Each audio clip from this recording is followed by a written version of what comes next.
Olá, turma. Seja bem-vindo a mais uma aula da disciplina de estruturas de dados.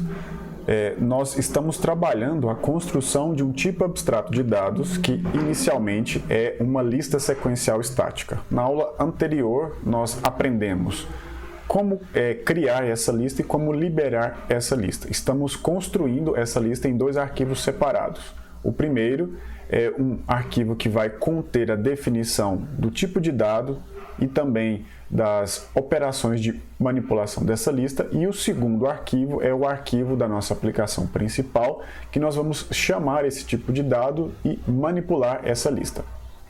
Nessa aula, nós vamos dar continuidade e vamos implementar funções para poder termos informações dessa lista. É uma aula bem simples, bem rápida.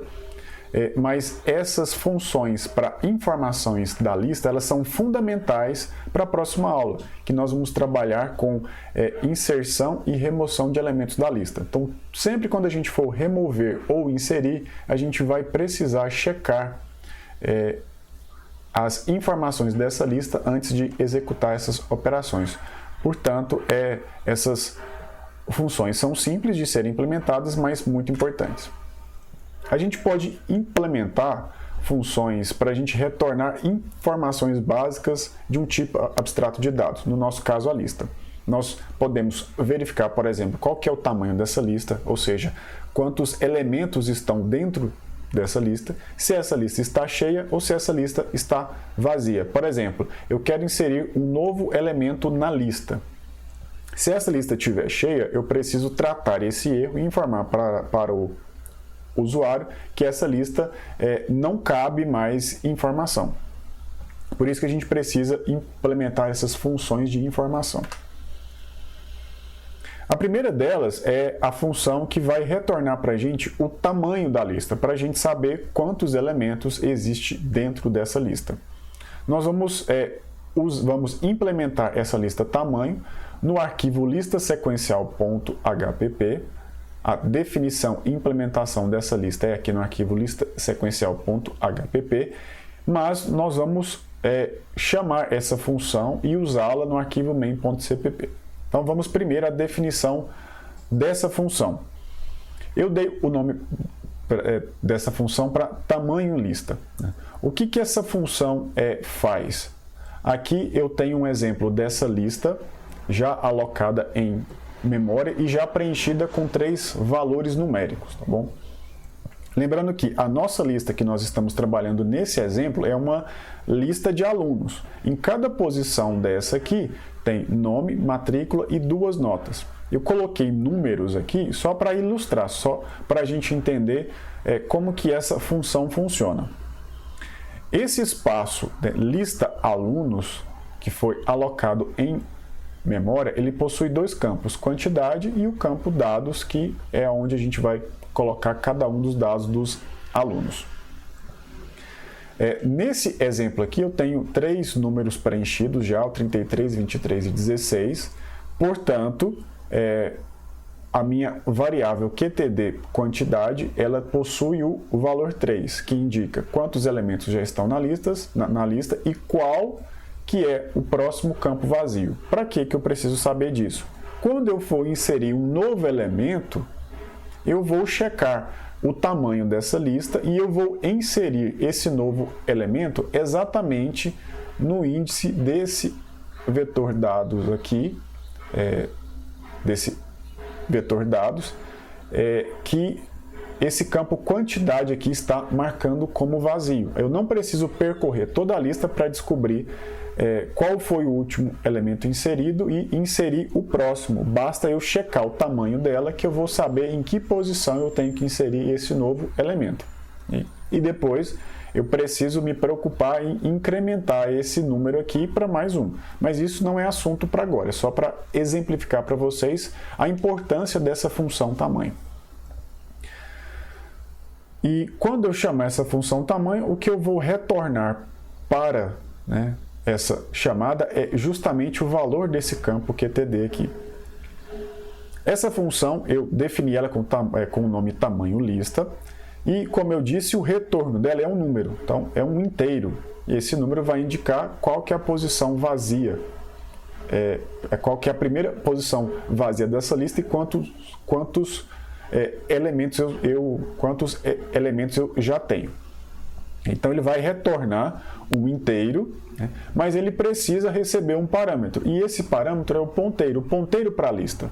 Se eu quero saber o tamanho da lista, eu preciso passar um ponteiro de qual lista que eu quero descobrir esse tamanho. E esse ponteiro é um ponteiro do tipo lista alunos. Primeira coisa, eu vou verificar se esse ponteiro, se ele é igual a null. Se ele for igual a null, quer dizer que é um ponteiro inválido. Ele não aponta para posição nenhuma de memória no computador. Se ele for igual a null, eu vou retornar -1.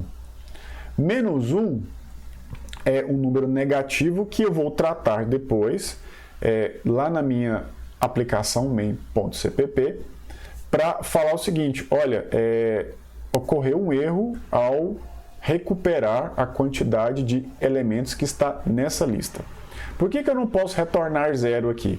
Porque 0 ou qualquer outro número positivo indica uma quantidade de elementos que estão na lista. Se eu retornar 0, indica que a minha lista está vazia. Por isso que eu preciso retornar um número diferente de 0 ou de um número positivo para poder tratar isso. Se esse ponteiro não for igual a null, quer dizer que ele aponta para uma posição de memória válida. Então, né, eu vou retornar a quantidade, o valor do campo quantidade desse espaço de memória que o PL está apontando, por meio do operador seta que eu já expliquei. Então, essa função tamanho lista faz exatamente isso. E lá no campo, ela vai lá no campo quantidade, QTD, descobre qual que é o valor que está lá e retorna para mim, caso esse ponteiro seja um ponteiro válido. Se ele for inválido, for igual a null, ele vai retornar um -1 e eu trato isso na aplicação.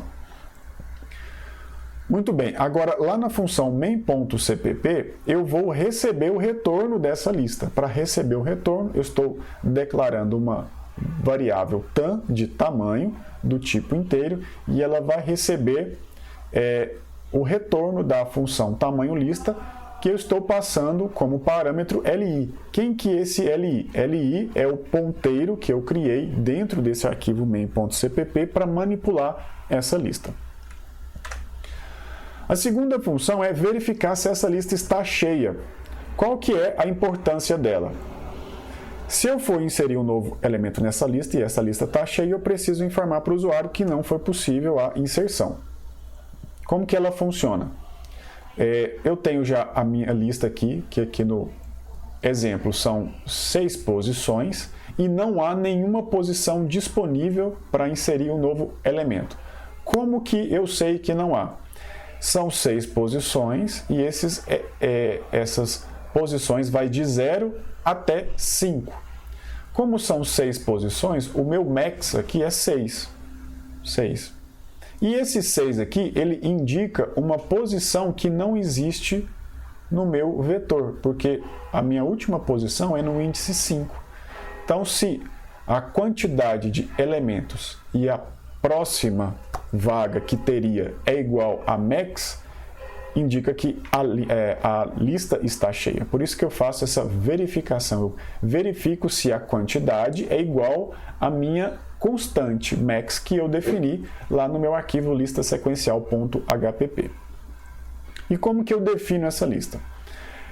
Essa função. Essa função eu dei o nome para ela de lista cheia e ela vai retornar verdadeiro ou falso, ou seja, vai retornar um valor booleano. Se ela estiver cheia, retorna true. Se ela estiver falso, não estiver cheia, ela retorna falso. Preciso passar como parâmetro o meu ponteiro PL. Novamente, eu faço a verificação se PL é igual a null. Se for igual a null, quer dizer que é um ponteiro inválido. Retorno -1, trato isso lá na aplicação.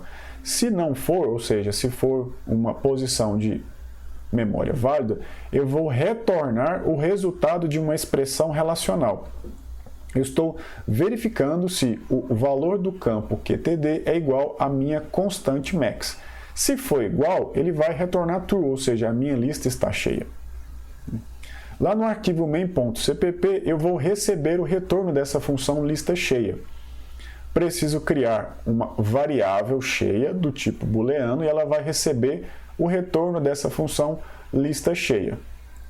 E eu verifico se cheia é verdadeiro ou falso. Se cheia for verdadeiro, isso aqui vai dar verdadeiro, essa condicional, e eu mostro na tela lista cheia e não permito que o usuário faça a inserção de novo elemento. E por último, pessoal, a função para saber se a lista está vazia. É quase a mesma estrutura da minha função anterior, que é a função para descobrir se a lista está cheia. A função para verificar se a lista está vazia é a mesma estrutura, só que ao invés de verificar se o meu campo quantidade é igual a max, eu vou verificar se o meu campo quantidade da minha estrutura lista, se ela é igual a zero. Se for zero, quer dizer que eu não tenho nenhum elemento na minha lista e a minha primeira posição vazia dessa lista é a posição zero. Como eu estou verificando se está vazio ou não, o retorno também é booleano, verdadeiro ou falso. E eu dei o nome para essa função de lista vazia e estou passando como parâmetro o ponteiro que eu quero que seja utilizado para verificar se onde esse ponteiro está apontando, se tem uma lista vazia ou não. Verifico se é igual a null, se for igual a null, retorno -1. Se não, eu vou verificar se o campo quantidade é igual a zero e retornar verdadeiro ou falso. Lá no meu arquivo main.cpp, eu vou receber o retorno dessa função numa variável que eu chamei de vazia e vou verificar se vazia é verdadeiro ou falso. Se for verdadeiro, eu mostro que a lista está vazia e eu posso inserir logo o primeiro elemento. Bom, pessoal, encerramos a aula sobre informações da lista. Essas funções nós vamos precisar delas para a próxima aula, que nós vamos construir as funções para inserir novos elementos e remover também elementos que já estão na lista. Até lá! Saiba mais sobre o Instituto Federal Goiano. Acesse ifgoiano.edu.br e nos procure também nas redes sociais. Instituto Federal Goiano. A educação te transforma, você transforma o mundo.